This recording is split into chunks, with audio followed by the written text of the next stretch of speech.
في مدرسات، في قاضيات، في أخوات فاضلات تضعها على العين.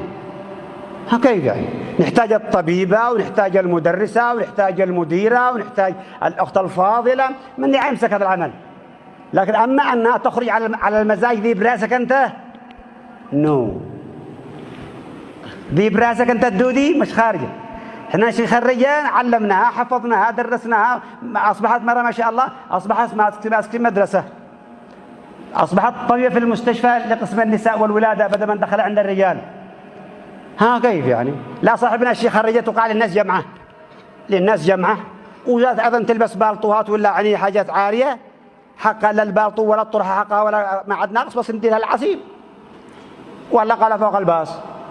لا مو كيف.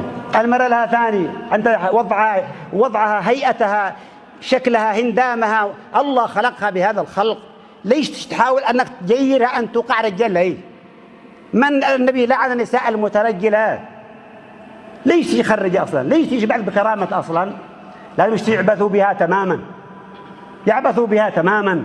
هي مصانة، المرأة مصانة في الدين، المرأة مصانة، صان الإسلام شرفها وعفتها وحياءها وأدبها وأخلاقها، حافظ عليها جوهرة ثمينة.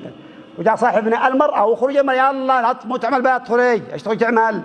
مشتغل بناي مبلط حداد نجار أطلع السقالة ولا كيف؟ أنا أسرح يعني ايش يخرج؟ أنا ما يخرج. ما تخرج المرأة أبدا إلا بأدب وشرف